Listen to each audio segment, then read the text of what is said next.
غضب ہے کرسیوں پر مجرائے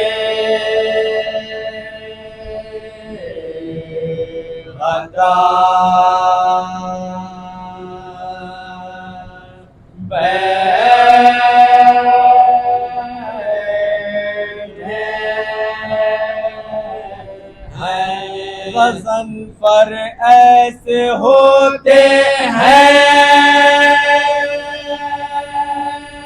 نیستان شجاعت کے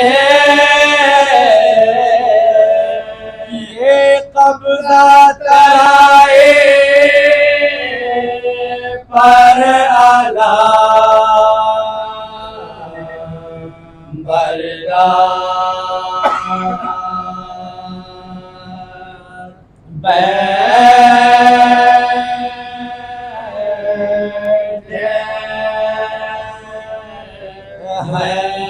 اجازت چاہتے ہیں حضرت عباس مرنے کے جھکائے سر جناب سید ابرار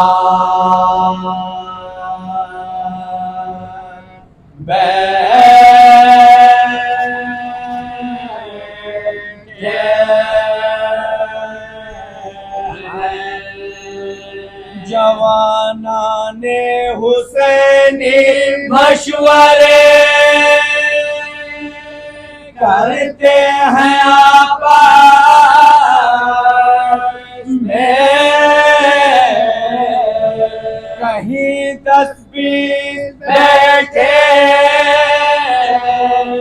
ہیں کہیں 2-4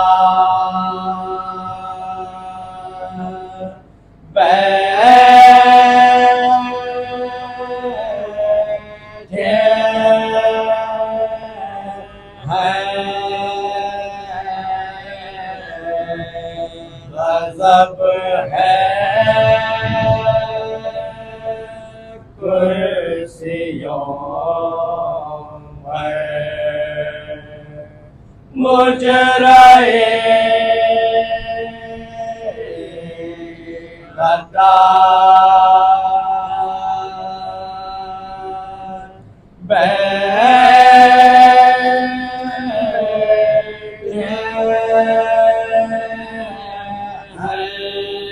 کہا شہ نے یہ زینب سے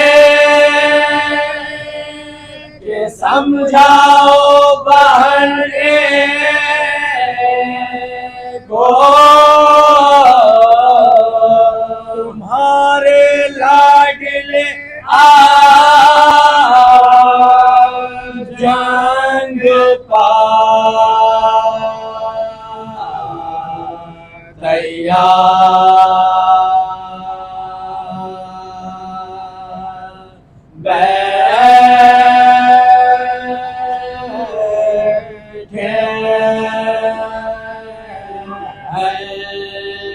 دیا بھائی پسر بخشے سارے عباس بھی کٹوا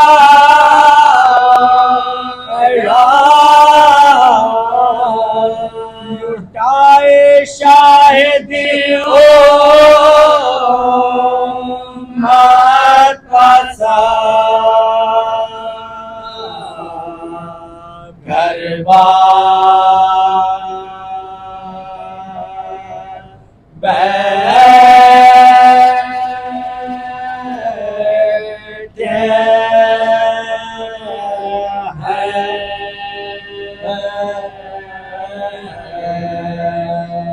غضب ہے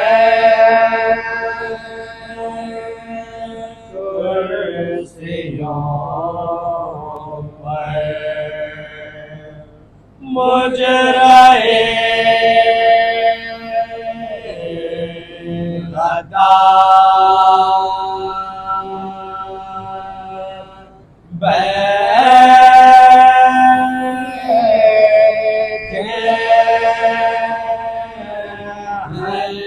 لب کوثر یہ گل ہوگا قوی کو جلد بلوا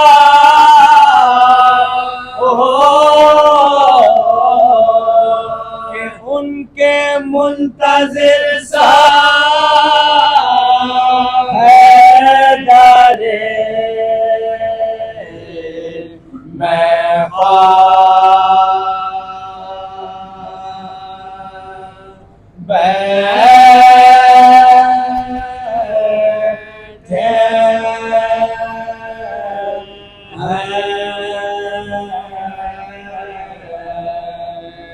مذہب ہے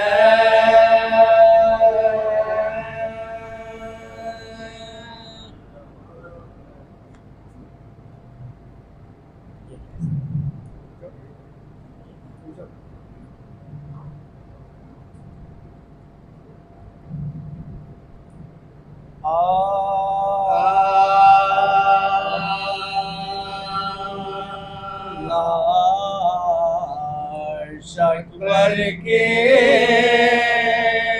جو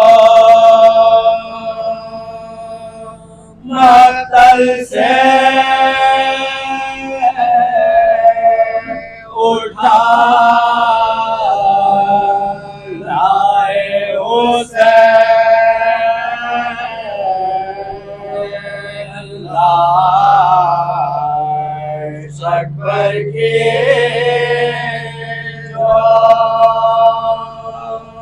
مقتل سے اٹھا لائے حسین نوجوان کو صفے اول سے اٹھا لائے حسین چاند کو شام کے بادل سے اٹھا لائے حسین جہاں بلب شیر کو جنگل سے اٹھا لائے حسین صدا لاش پسر آن کے لے جا بانو چت گیا برچ سے اکبر کا گلے جا بانو دیکھ لے آخری دیدار پسر مرتا ہے سامنے آنکھوں کے یہ نور نظر مرتا ہے اب کوئی دم میں تیرا رشک کمر مرتا ہے منہ سے باہر ہے زباں تشنا جگر مرتا ہے دم حسینے میں رکا زخموں سے خون جاری ہے شہر بانو تیرا گھر لٹنے کی تیاری ہے. پہنچی خیمے میں جو حضرت کے یہ پر درد صدا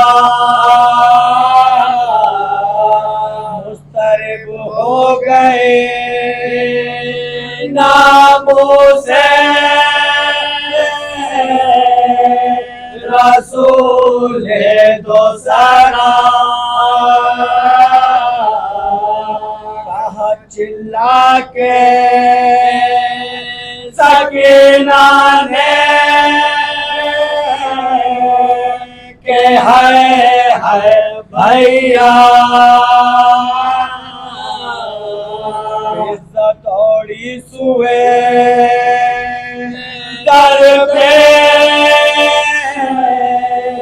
کے سر پر سے ردا روتی اور پیٹے زینب نکل آئے باہر. بانو گھبرا کے کھلے سر نکل آئے باہر.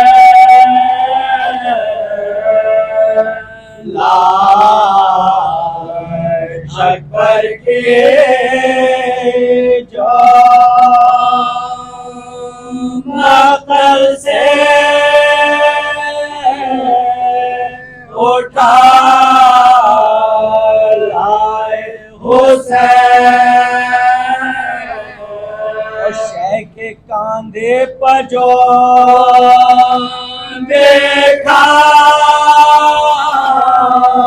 علی اکبر کو نگاہ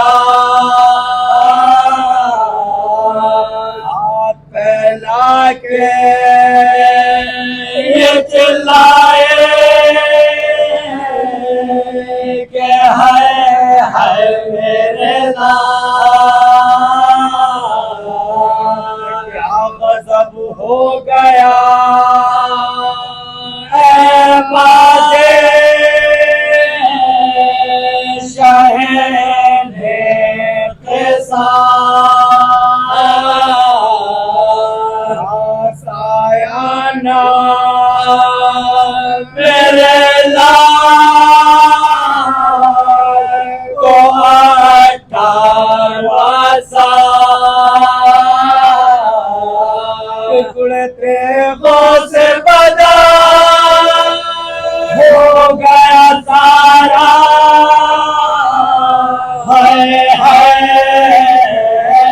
کون تھا جس نے میرے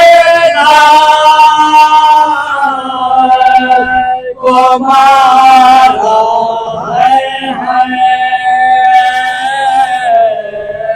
میں تو سمجھی تھی کہ تم خیر سے پھر کر آئے. ساتھ لے کر میرے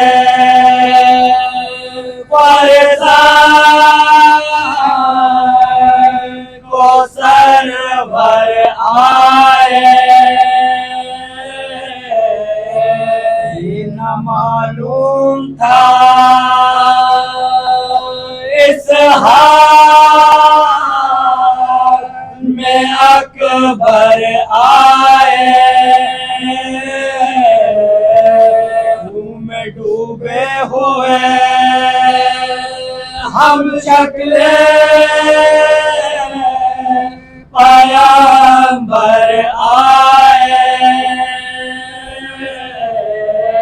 مجھ کو بیٹے نے یہ کیا جان دکھائے. لوگوں لٹ گئی بانو ناشا دہائی لوگوں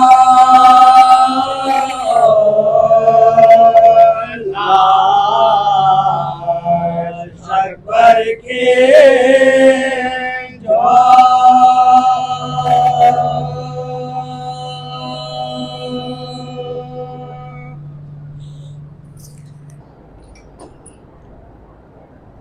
ایک بار پھر مزید سورہ حمد اور 3 بار سورہ توحید تلاوت فرما کر مرحوم مغفور آصف علی ابن محمد علی مرحوم کے لیے اشارے ثواب فرمائیں۔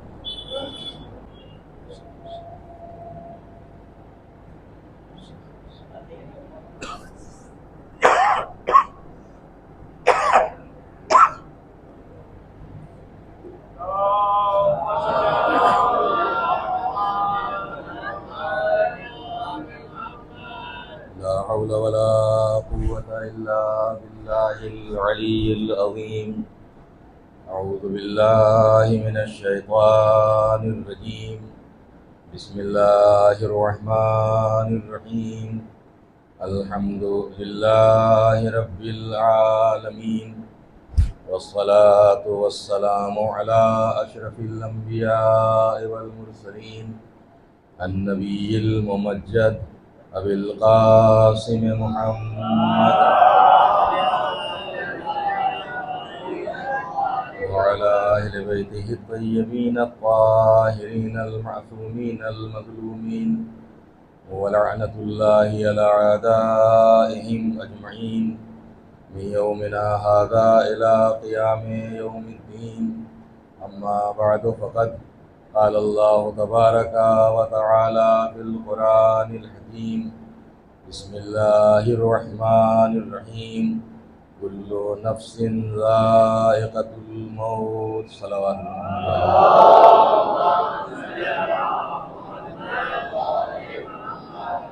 کیونکہ اصالِ ثواب کی غرض سے اس مجلس کا انعقاد کیا گیا ہے، اسی مناسبت سے عیسیٰ کریمہ کی تلاوت کا شرف حاصل کیا ہے۔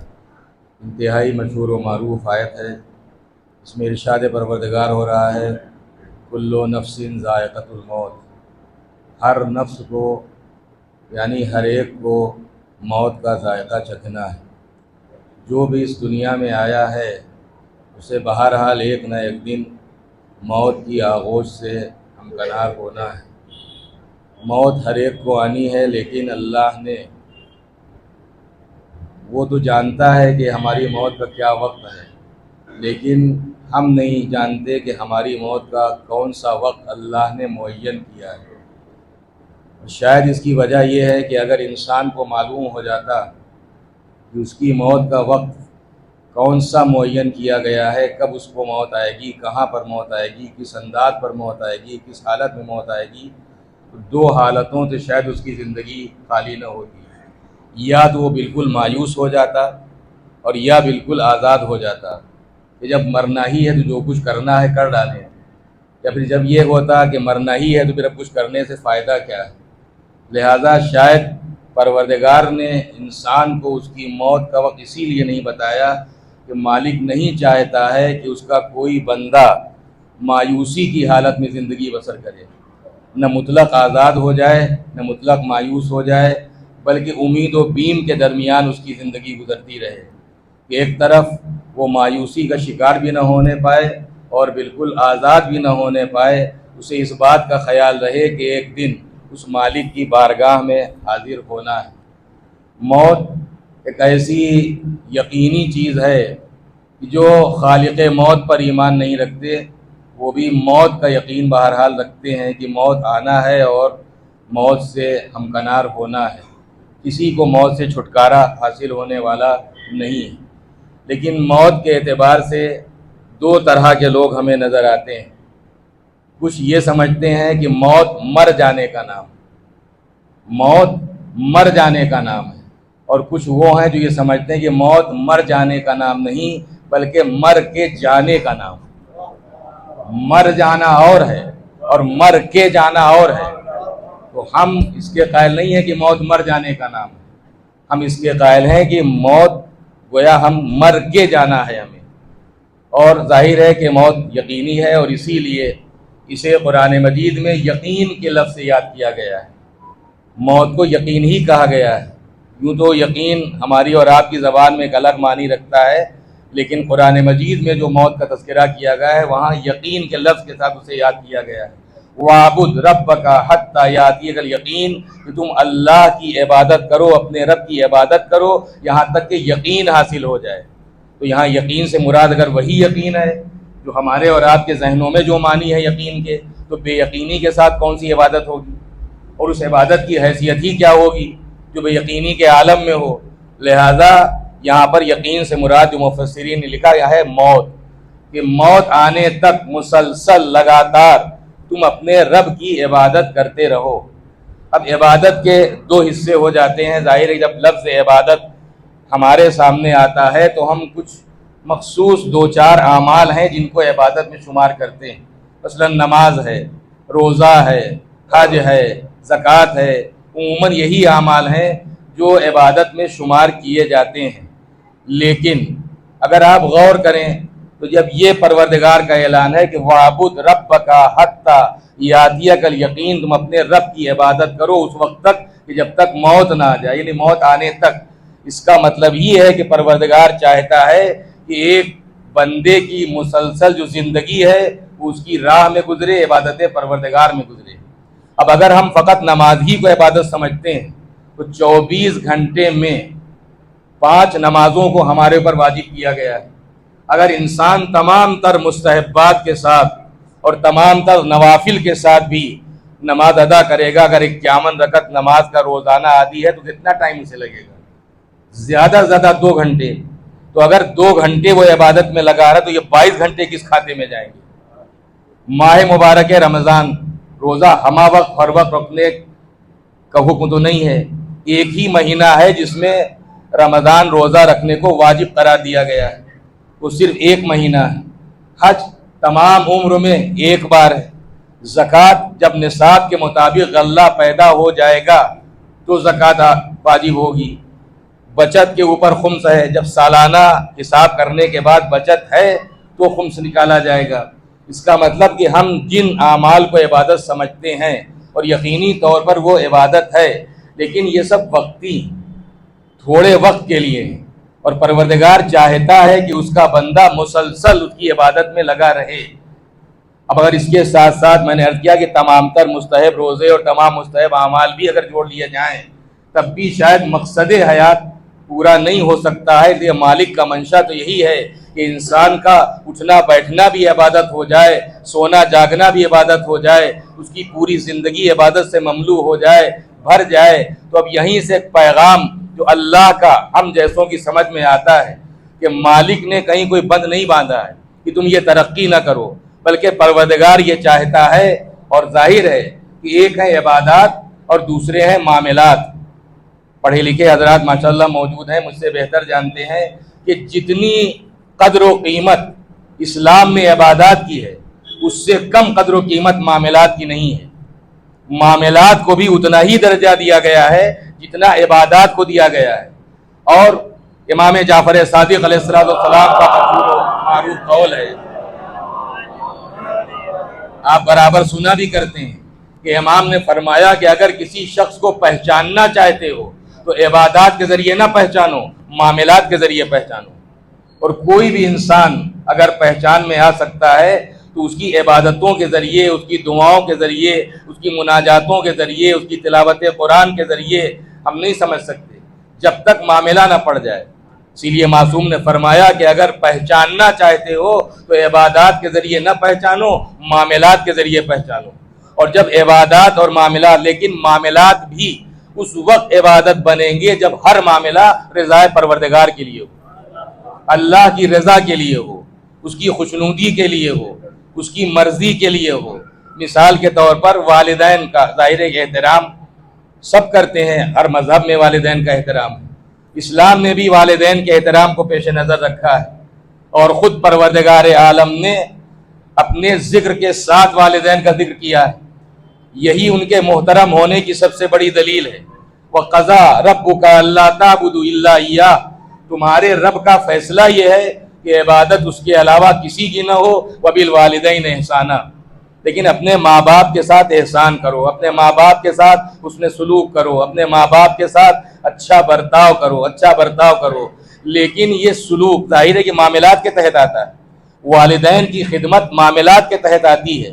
اب اگر ہم فقط والدین کو خوش کرنے کے لیے خدمت کر رہے ہیں اور رضا پروردگار ہمارے ذہن میں کہیں سے کہیں تک نہیں ہے تو والدین تو خوش ہو جائیں گے، مگر اس خدمت کا صلہ بارگاہ الہی سے ہمیں ملنے والا نہیں ہے، اس لیے کہ اللہ تو اسی عمل کی جزا عطا کرتا ہے جو عمل اس کی رضا کے لیے ہو، اس کی خوشنودی کے لیے ہو۔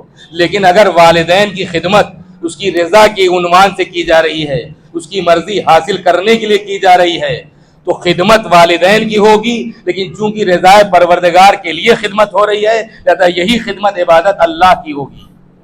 یوں ہی اپنے بال بچوں کے لیے جائز طریقے پر روزی حاصل کرنا بہت بڑا مرتبہ ہے۔ جائز طریقے پر روزی حاصل کرنے والے کا امام صادق آل محمد امام جعفر صادق علیہ السلام ارشاد گرامی ہے، 5ویں امام کا بھی واقعہ ہے کہ آپ بیمار تھے اور 2 لوگوں کے سہارے اپنے کام پر جا رہے تھے۔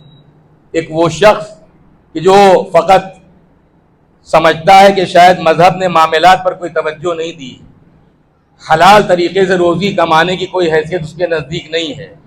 ایک بے معرفت شخص جو دین کی صحیح معرفت نہیں رکھتا، وہ آگے بڑھ کر پوچھتا کہ ارے آپ کو اس حال میں بھی دنیا داری اتنی آپ کے اندر پائی جاتی، اس حال میں بھی آپ جا رہے ہیں، کام کرنے کے لیے جا رہے ہیں، بتائیے اگر آپ کو اس حال میں موت آ گئی تو کیا ہوگا؟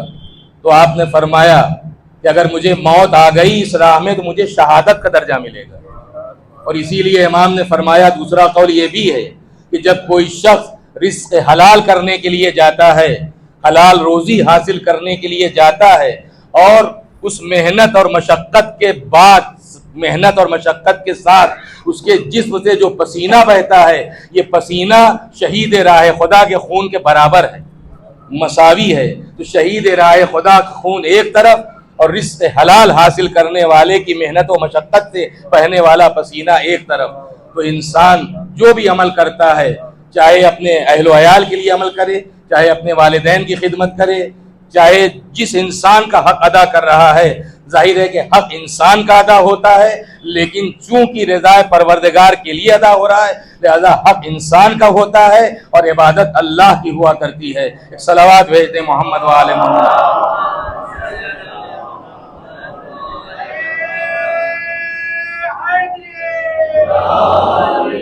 اور عبادت کے عنوان سے آپ یوں بھی جانتے ہیں کہ ہر چیز کا حق اللہ نے ہمارے اوپر رکھا ہے، اور میں نے عرض کیا کہ اگر اس کا حق، ہر مخلوق کا حق اگر خالق کی رضا کے لیے ادا کیا جا رہا ہے تو حق مخلوق کا ادا ہوگا لیکن عبادت خالق کی ہوگی۔ ہر چیز کا حق پروردگار عالم نے ہمارے اوپر رکھا ہے، چاہے جاندار چیزیں ہوں یا غیر جاندار چیزیں ہوں۔ زمین کا حق، اس فضا کا حق، اس ہوا کا حق، جو کھانا ہم کھاتے ہیں اس کا حق، جو پانی ہم پیتے ہیں اس کا حق، ہر چیز کا حق اللہ نے ہمارے اوپر رکھا ہے، جاندار چیزوں کا بھی، بے جان چیزوں کا بھی۔ حتیٰ کہ انسان کا حق تو بڑی بات ہے، جانوروں کا حق بھی ہمارے اوپر ہے کہ اگر جانور کا حق پامال کر کے ہم اس کی بارگاہ میں حاضر ہوئے ہیں تو ہماری عبادت اس کی بارگاہ میں قبول نہیں ہے۔ انسان کا حق تو بڑی بات ہے۔ اور پھر مسائل آپ کے سامنے ماشاءاللہ پڑھے لکھے افراد ہیں، اور میں نے کبھی عرض بھی کیا ہے لیکن بات آ گئی تو عرض کر دوں کہ اگر ہمارے پاس فقط اتنا ہی پانی ہے کہ یا تو ہم وضو کر کے نماز پڑھ لیں اور یا ایک پیاسے تڑپتے ہوئے جانور کی جان بچائیں۔ جانور وہ ہے کہ جو حرام بھی ہے اور نجس العین ہے، جو کبھی پاک ہو بھی نہیں سکتا۔ حکم شریعت کیا ہے؟ حکم شریعت یہی ہے کہ آپ اس پیاسے تڑپتے ہوئے جانور کی جان بچائیے۔ کیوں؟ مخلوق آپ بھی ہیں، مخلوق وہ بھی ہے، لہذا مخلوق کے طور پر ایک حق اس کا بہرحال آپ پر بنتا ہے کہ مخلوق آپ بھی ہیں، مخلوق وہ بھی ہے، لہذا اس مخلوق کا حق آپ ادا کیجئے۔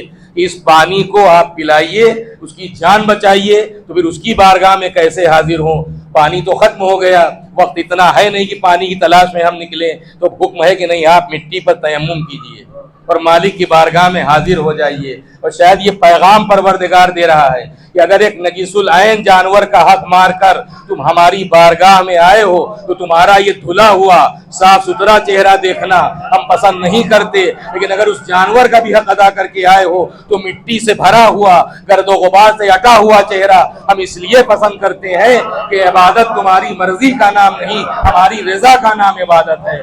صلوات بھیج دیں محمد و آل محمد.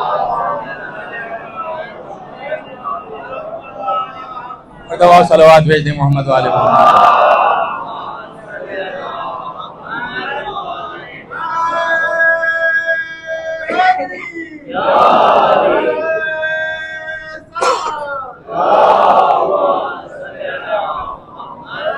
ظاہر ہے کہ جب ایک نجیس العین جانور کا اتنا حق، جو جانور ہمارے کام آتے ہیں، جو حلال گوشت بھی ہیں، پاک بھی ہیں، ان کا حق یقینی طور پر اس سے زیادہ ہوگا.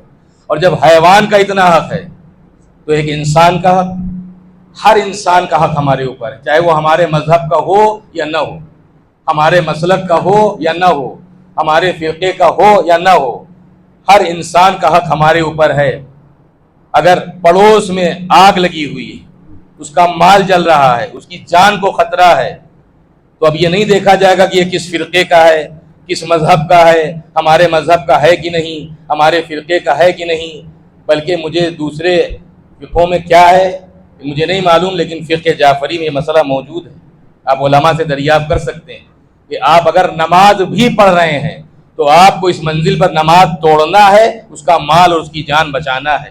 کیوں؟ انسان آپ بھی ہیں، انسان وہ بھی ہے. لہذا ہر انسان کا ایک انسان کے اوپر ایک حق ہے.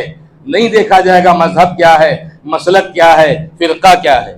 اور جب ایک انسان کا اتنا حق ہے تو اس سے زیادہ بڑھ کر ایک مرد مسلمان کا حق ہو جائے گا، اس لیے کہ اس کا حق دوہرا ہو گیا ہے. بحیثیت انسان ایک حق اور بحیثیت مسلمان دوسرا حق. لہذا اگر کسی مسلمان کا جنازہ بے گور و کفن پڑا ہوا ہے، دفن کرنے والا کوئی نہیں ہے، تو ہماری ذمہ داری ہے، ہم یہ نہیں دیکھیں گے کہ ہمارے فرقے کا ہے کہ نہیں، ہمارے مسلک کا ہے کہ نہیں، ہمارے مذہب کا ہے کہ نہیں. اگر مسلمان ہے تو ایز اے مسلم یہ ہماری ذمہ داری بنتی ہے کہ ہماری موجودگی میں اس کی لاش بے گور و کفن نہ رہ جائے، اس کی تدفین کا انتظام کرنا ہماری ذمہ داری ہے. اور جب ایک مرد مسلمان کا اتنا حق ہو جاتا ہے تو جو صاحب ایمان ہے اس کا حق اس سے بھی بڑھ کر ہو جائے گا. اور جب صاحب ایمان کا اتنا حق ہے تو جو کل ایمان ہے اس کا حق کتنا ہوگا. اور اگر یہ کہا جائے تو شاید مبالغہ نہ ہوگا کہ اگر ایک حیوان کا حق مار کے عبادت قبول نہیں ہوتی تو کل ایمان کا حق مار کے عبادت کیسے قبول ہو سکتی ہے. صلوات بھیج دیں محمد و آل محمد. مرتبہ صلوات بھیج دیں محمد.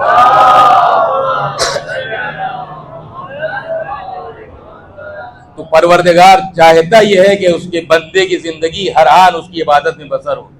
تو میں عرض کر رہا تھا کہ اگر واجبات اور تمام تر مستحبات کو شامل بھی کر لیا جائے تب بھی پوری زندگی عبادت میں بسر ہوتی ہوئی نظر نہیں آتی.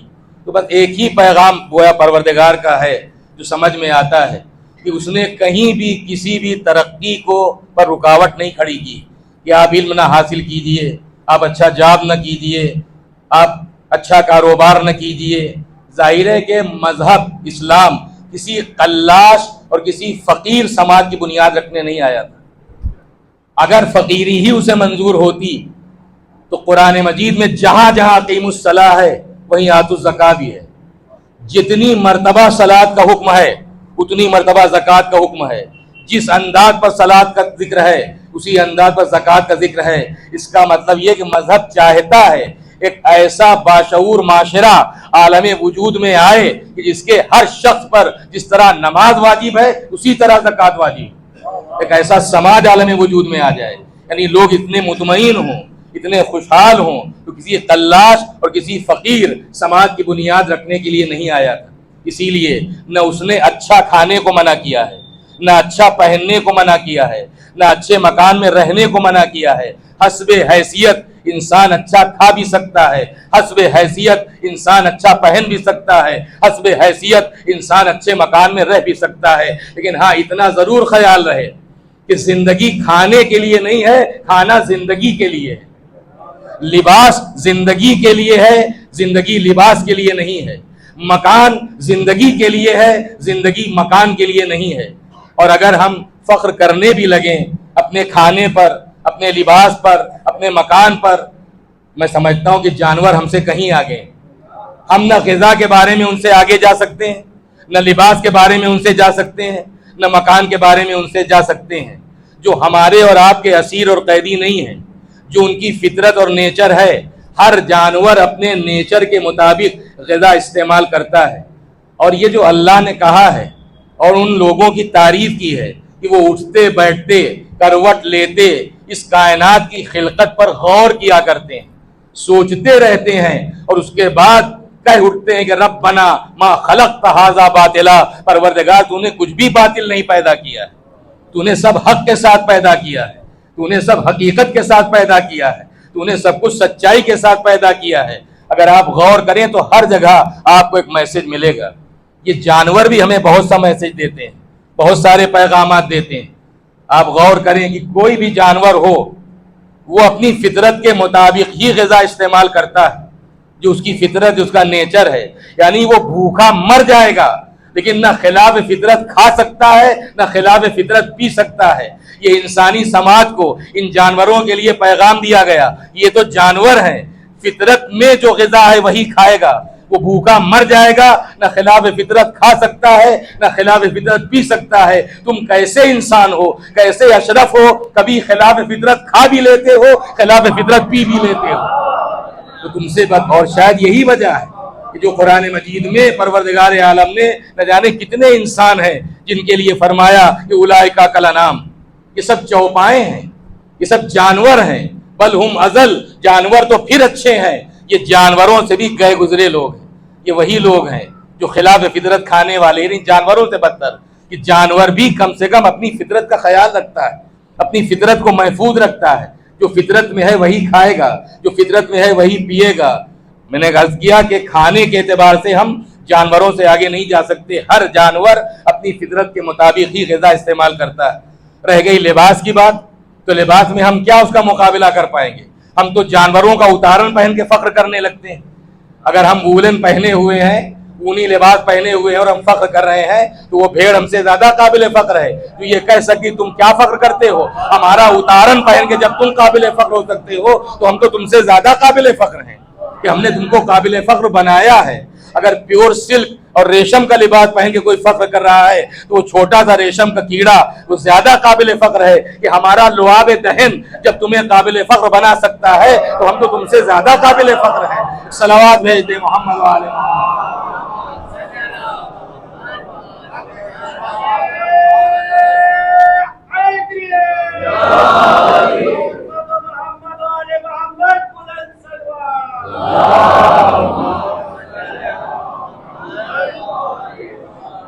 صلوات بھیج دیں محمد والے۔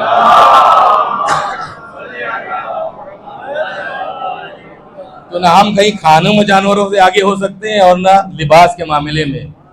اللہ نے فطرت نے جو لباس پہنا دیا ہے، اور کیسے کیسے قیمتی لباس، کیسے کیسے خوشنما لباس، کیسے کیسے خوبصورت لباس، ہر جانور لباس کے ساتھ ہے بہترین کہ آپ دیکھتے تو دیکھتے رہ جائیے، ایسے خوشنما جانور، ایسے خوشنما پرندے۔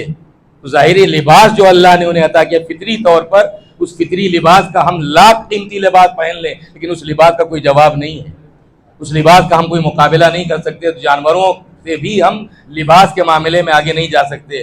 رہ گئی مکان کی بات، تو مکان میں بھی ہم نہیں جا سکتے۔ ایک چھوٹا سا پرندہ ہے، اب ہمارے یہاں اس کو بیا کہا جاتا ہے، جو وہ اکثر ببول کے درختوں پر اس کے آشیانے ہوتے ہیں، لیکن کیا حکمت ہے، ذرا آپ اس کے آشیانے کو دیکھیے، کس قدر خوبصورتی کے ساتھ، کس قدر یعنی کہنا چاہیے کہ اس میں ہر طرح کی ایک آرٹ کے ساتھ، ایک فن کے ساتھ ہے۔ اور جتنے بھی آشیانے بنانے والے جانور ہیں سب کے آشیانوں کو دیکھیے، ہر جانور اپنی فطرت کے مطابق اپنا آشیانہ تیار کر لیتا ہے، اپنے رہنے کی جگہ تیار کر لیتا ہے۔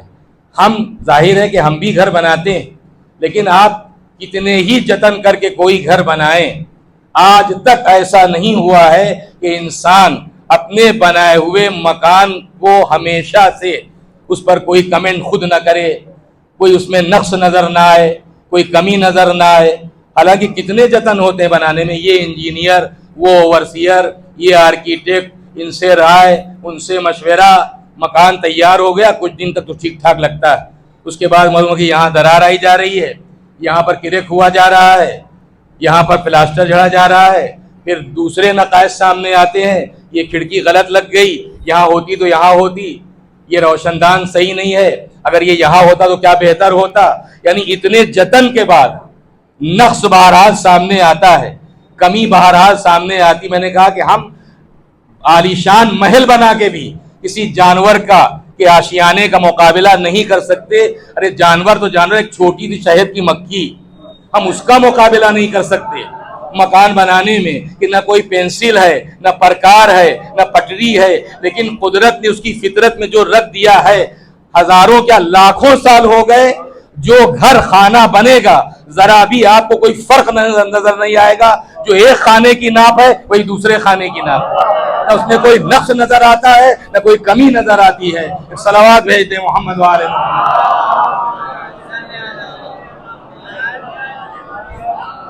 جانوروں کے معاملے میں ہم ظاہر ہے کہ نہ مکان کے بارے میں ان سے آگے جا سکتے ہیں، نہ غذا کے بارے میں ان سے آگے جا سکتے ہیں، اور نہ لباس کے بارے میں ان سے جا سکتے ہیں. لیکن میں نے عرض کیا کہ مذہب نے کوئی روک نہیں لگائی.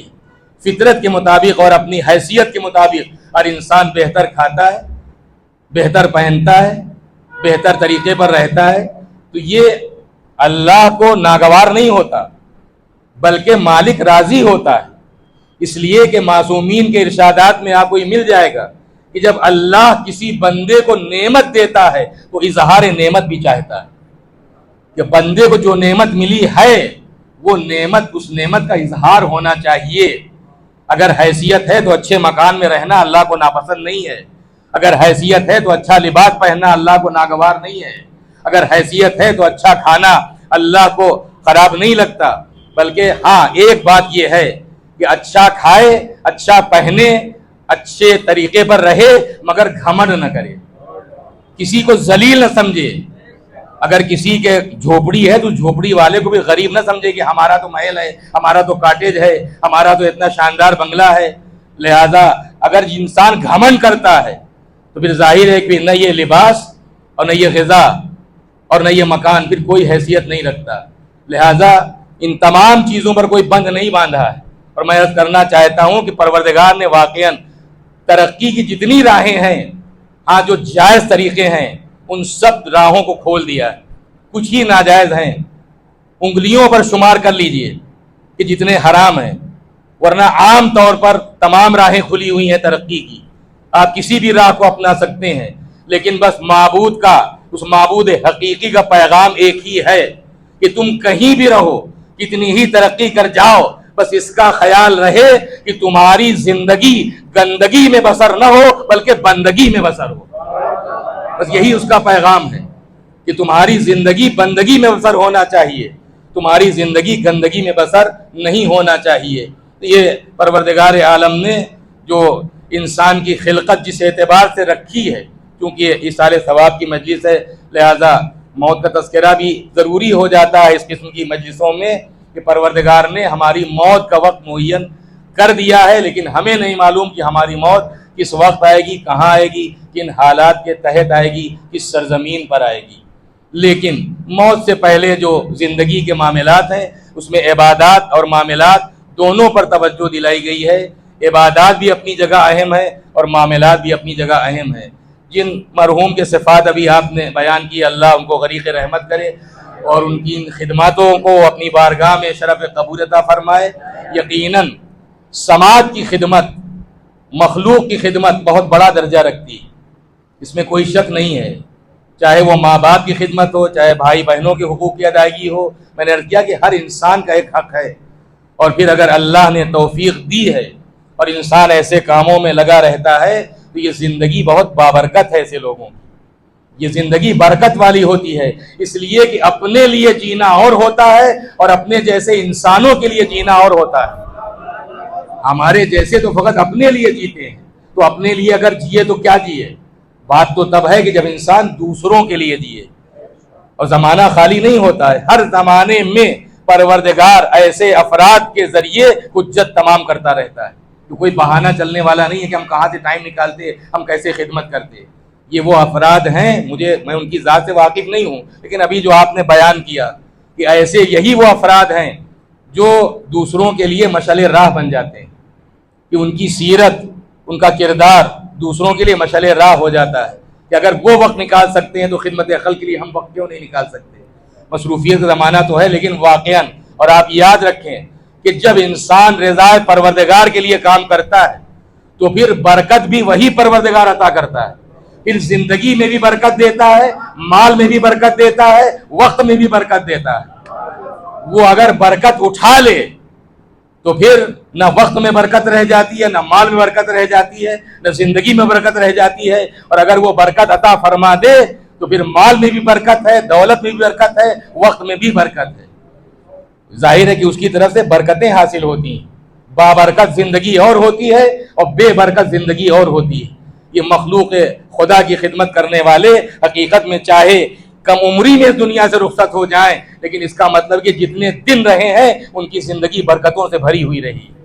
اس لیے کہ انہوں نے اپنے لیے زندگی نہیں گزاری ہے, ان کا مقصد حیات دوسروں کی خدمت کرنا ہے.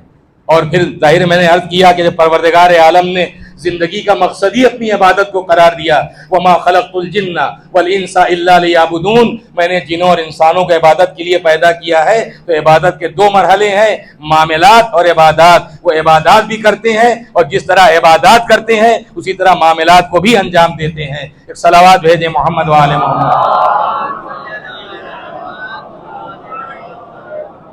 لیکن جب موت ہر ایک کو آنی ہے تو موت کس طریقے سے آتی ہے اور موت کیسی آنی ہے, کس طریقے سے آتی ہے اور کیسی آتی ہے.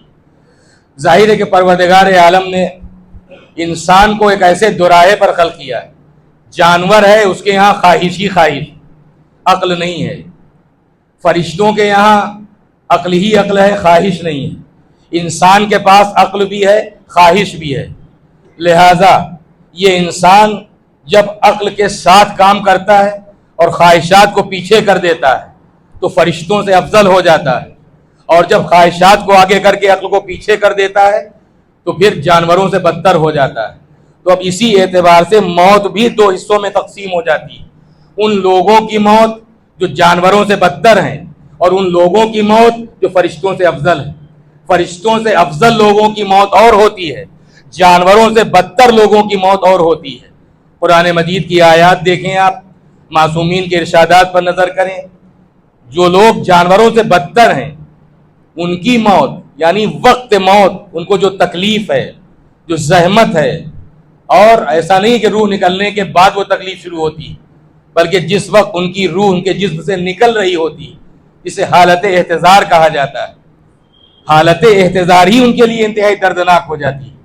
اور قرآن مجید کی جو آیات ہیں ان میں یہ اشارے ہیں کہ جب ملک الموت ان کے سامنے آتے ہیں تو ایسے تمام لوگوں کی ارواح یہیں سے عذاب الہی شروع ہو جاتا ہے. جو قرآن مجید کی آیت اگر ان پر آپ نظر کریں تو دو ہیں کہ ان کے چہروں پر بھی مارا جاتا ہے اس وقت جب ان کی روح نکل رہی ہوتی ہے, اور ان کی پشت پر بھی, یعنی عذاب الہی اسی وقت سے شروع ہو جاتا ہے. اور یہ بھی حارث حمدانی سے امیر المومنین علی بن ابی طالب علیہ السلام نے ارشاد فرمایا کہ اے حارث حمدانی, چاہے کوئی کافر مرے یا مومن یا منافق, میں اس کے سرانے موجود ہوتا ہوں.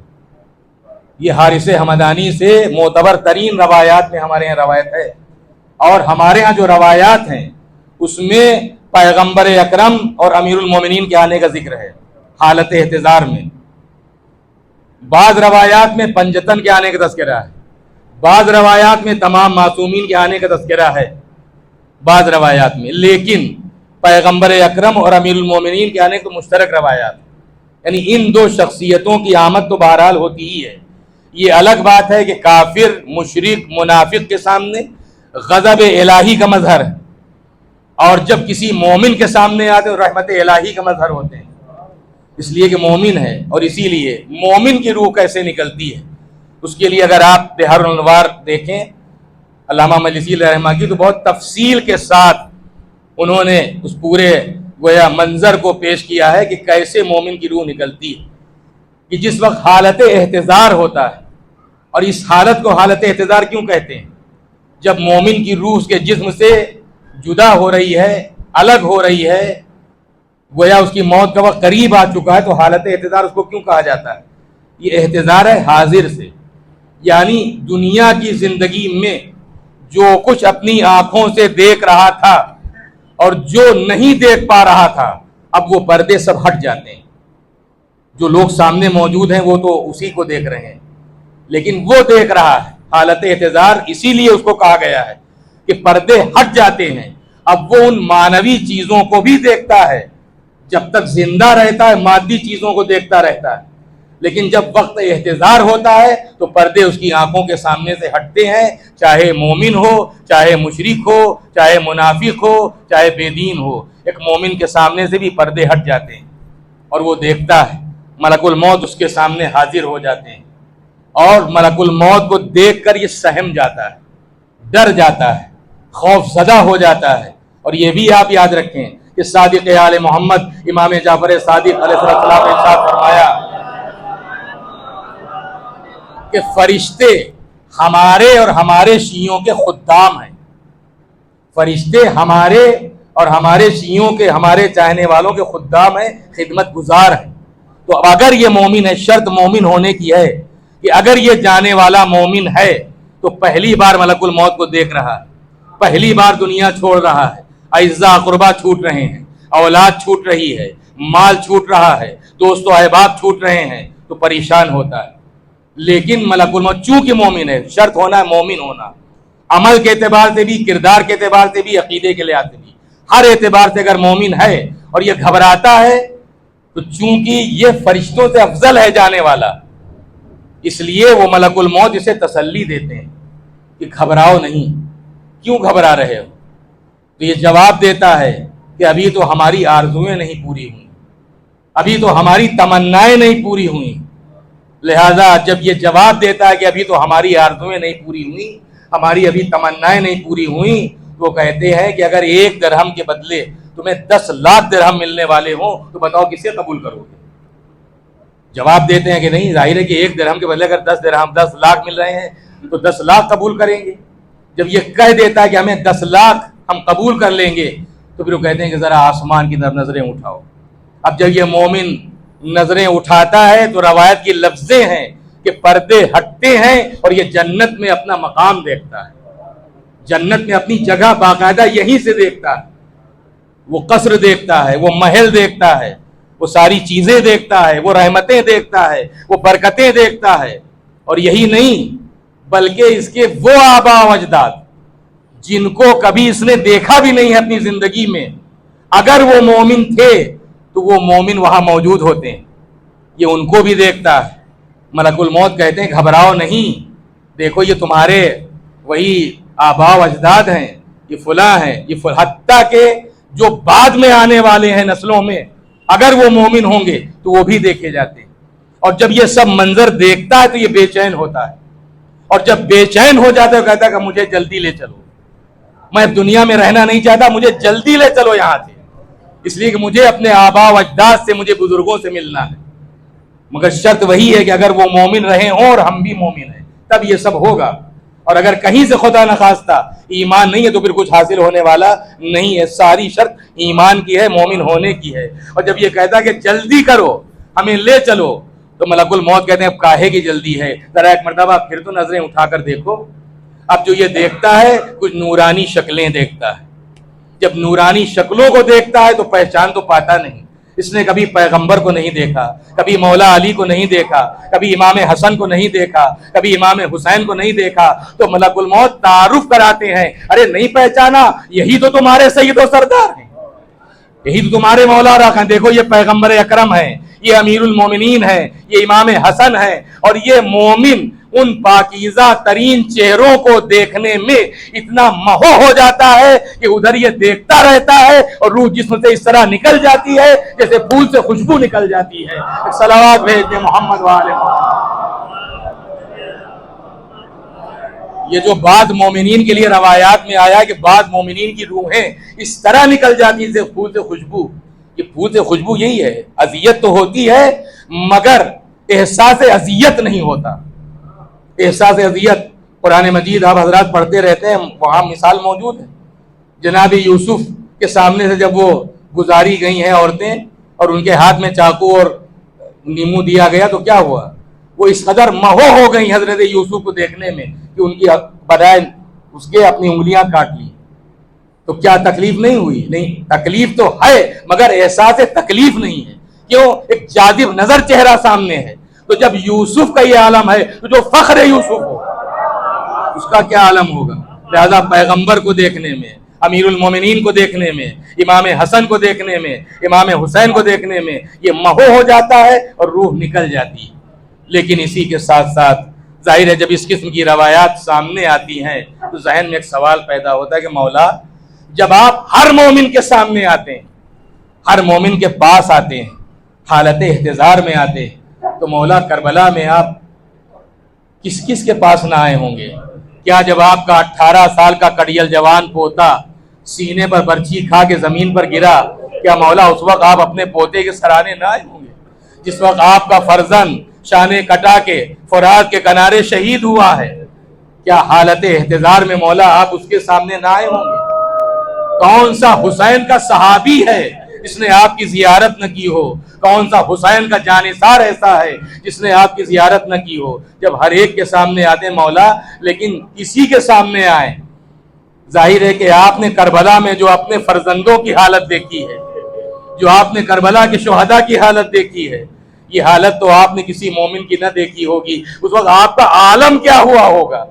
آپ کی روح کس قدر بے قرار ہوئی ہوگی, پیغمبر اکرم کی روح کس قدر بے قرار ہوئی ہوگی. اور یہ کوئی مبالغہ آرائی نہیں ہے, یقینی بات ہے. ظاہر ہے کہ دل کو دل سے راہ ہوتی ہے. اگر یہ روایت نہ بھی ہو تو یہ کہنا غلط نہ ہوگا کہ کربلا کی سرزمین پر تمام انبیاء, تمام مرسلین اور خود پیغمبر اکرم اور امیر المومنین اور وہ دکھیاری ماں جس نے چکیاں پیس کر حسین کو پالا تھا, یہ سب ارواح مقدسہ موجود ہوں گی, یقینی طور موجود ہوں گی. لیکن عزیزو, دنیا سے جب بھی کوئی رخصت ہوتا ہے, چاہے جمع سال رخصت ہو جائے, چاہے ضعیف رخصت ہو جائے, لیکن کسی کا جنازہ بے گور و کفن نہیں رہتا. جنازے کو غسل بھی دیا جاتا ہے, کفن بھی پہنایا جاتا ہے, احترام سے جنازہ اٹھتا بھی ہے. جس کے جتنے چاہنے والے ہوں اسی اعتبار سے دھوم سے اس کا جنازہ اٹھتا ہے, اسی اعتبار سے اس کا جنازہ اٹھتا ہے. لیکن ہائے فرزند زہرا کی مظلومی, فرزند زہرا کی بے کسی, کہ قتل ہونے کے بعد بھی 3 دن تک کم سے کم جنازہ بے گور و کفن سرزمین کربلا پر پڑا رہا. ایسا نہیں کہ دفن کرنے والا موجود نہیں تھا, نہیں بیٹا موجود تھا, مگر ہاتھوں میں ہتھکڑیاں, پیروں میں بیڑیاں, گلے میں توق خاردار, اور ادھر ہی سے گزارا گیا جدھر شہداء کے لاشیں ارض کربلا پر بے گور و کفن پڑے تھے, بے گور و کفن پڑے تھے. یہ ثانیہ زہرا کا کمال. سلام ہو ثانیہ زہرا کی استقامت پر, ان کی شجاعت پر, ان کی ہمت پر, کہ کسی طرف نظر نہیں تھی 11ویں محرم کو, بلکہ غور سے اپنے بھتیجے سید سجاد کے چہرے کو دیکھتی جا رہی تھی. اور جب ایسی حالت محسوس کی کہ جیسے جان نکل جائے گی, روح نکلی جا رہی, تو آواز دی میرے لال کیا جان دے دو گے بیٹا؟ میں تمہاری کیا حالت دیکھ رہی ہوں. امام نے فرمایا بوبی اماں آپ نے دیکھا ان ملعونوں نے اپنے نجس مردوں کو دفن کر دیا. میرے بابا کا لاشا زمین پر پڑا ہوا, میرے بابا کا لاشا زمین پر پڑا ہوا. کہنے کا آپ اس درد کو محسوس کریں. یہ امام کا کہنا ہے کہ میرے باپ کا لاشا زمین پر پڑا ہوا ہے. امام زین العابدین کے اس دل کے درد کو محسوس کریں کہ بیٹا کتنا درد محسوس کر رہا ہے. کرے میں بیٹا موجود اور میری موجودی میرے باپ کا لاشا بے گور و کفن پڑا ہوا ہے. ثانیہ زہرا جناب زینب نے تسلی دی, میرے لال گھبراؤ نہیں, میں نے اپنے نانا رسول خدا سے سنا ہے یہاں میرے بھائی کا روضہ بنے گا, زیارت کرنے والے آئیں گے. بھتیجے کو تسلی دی, لیکن جب بہن مڑی, نگاہیں مڑی اور بھائی کا ٹکڑے ٹکڑے لاشا نظر آیا تو پھر ضبط کا یارہ نہ رہا. مدینے کا رخ کر کے آواز دی, یا جدہ صلی علیہ ملیک السما, نانا آپ پر تو آسمان کے فرشتے درود بھیجتے ہیں. کہیں یہ ترجمہ کیا گیا کہ آپ پر آسمان کے فرشتے نماز پڑھتے ہیں. ھذا حسین مرمل بالدماء, نانا آئیے کربلا میں دیکھیے آپ کا حسین زمین کربلا پر خاک و خون میں بھرا ہوا پڑا ہے۔ اس روایت کو پڑھنے کے بعد ذہن میں ایک سوال ضرور پیدا ہوتا ہے کہ عورتوں کے یہاں رقت قلب زیادہ ہوتی ہے، وہ زیادہ نرم دل کی ہوتی ہیں۔ ہونا یہ چاہیے تھا کہ امام زین العابدین اپنی پھوپھی کو سنبھالتے، لیکن یہاں ثانیہ زہرا زینب اپنے بھتیجے کو سنبھال رہی ہیں۔ اس کی وجہ یہی سمجھ میں آتی ہے، روایت میں ہے کہ جس وقت مقتل حسین سے بیویوں کو گزارا گیا ہے، ساری بیویوں نے اپنے کو ناقے سے گرا دیا، سب لاش امام مظلوم کے گر نوحہ کنا تھی، سب فریاد کر رہی تھی، واہ مظلومہ، واہ حسینہ، واہ غربتہ۔ کبھی عباس کی لاش کو دیکھ کر فریاد کر رہی ہیں، کبھی علی اکبر کی لاش کو دیکھ کر فریاد کر رہی ہیں۔ چنانچہ روایت میں یہ ہے کہ جس وقت تمام بیویاں لاش امام کے گرد تھیں، لیکن امام سجاد کے لیے آپ سنیں گے، امام سجاد پشت ناقہ سے اتر نہیں سکے، بیٹا پشت ناقہ پر تھا اور باپ کا لاشا بے گور و کفن زمین پر پڑا ہوا تھا۔ اس کی وجہ یہ بیان کی گئی کہ ضعف و نقاہت کی وجہ سے 11 محرم کو امام اونٹ کی پیٹھ پر بیٹھ نہیں پا رہے تھے، سنبھل نہیں پا رہے تھے، لہذا ظالموں نے آپ کو رسیوں سے جکڑ دیا تھا۔ اسی لیے یہ حالت تھی کہ جیسے روح نکلی جا رہی ہے، فریاد کر رہے تھے کہ بیٹا موجود ہے مگر اپنے باپ کو دفن بھی نہیں کر سکتا۔ اجرکم اللہ، خدا کسی غم میں نہ رلائے سوائے غم ائمہ معصومین اور غم شہداء کربلا کے۔ اس موقع کی ایک روایت امام زین العابدین فرماتے ہیں کہ جب ہمارا قافلہ کوفے کی طرف روانہ ہو گیا تو میں نے پھر ایک مرتبہ اپنی پھوپھی کو دیکھا کہ بہت غور سے مڑ مڑ کے اس نشیب کو دیکھتی جا رہی ہیں جہاں میرے بابا کا لاشا پڑا ہوا ہے۔ میں نے پوچھا پھوپھی اماں اس قدر غور سے آپ کیا دیکھ رہی ہیں؟ تو فرمایا کہ بیٹا مجھے ایک موقع یاد آ رہا ہے، اور موقع وہ تھا جب ایک دن میں صحن خانہ میں آرام کر رہی تھی، یکایک میری آنکھ کھلی تو میں نے دیکھا دھوپ چاروں طرف پھیلی ہوئی ہے لیکن میرے اوپر سایہ ہے۔ جب میں نے اپنی نظریں اٹھائی تو مجھے نظر ہی آیا یہی وہ میرا بھائی تھا جو میرے اوپر اپنی آبا کا سایہ کیے تھا۔ زینب نے مرثیہ پڑھ دیا، ایک دن وہ تھا جب اس چاہنے والے بھائی نے اس بہن پہ سایہ کیا تھا، آج اسی بھائی کا بے گوروں کا لاشا زمین کربلا پر ہے، وہی بہن جا رہی ہے چادر تک نہیں جو اپنے بھائی کی لاش پر ڈال۔ سيعلم الذين ظلموا أي منقلب ينقلبون إنا لله وإنا إليه راجعون بذنب قضائه وتسليما لأمره ربنا تقبل منا إنك أنت السميع العليم الہی بحق الزہراء وابیہا وبعلہا وبنیہا، پالنے والے ذکر کو مرحوم مغفور کے بلندی درجات اور ان کی مغفرت کا بہترین وسیلہ اور ذریعہ قرار دے۔ پروردگار ہم سب کے گناہان کبیرہ و صغیرہ کو بخش دے۔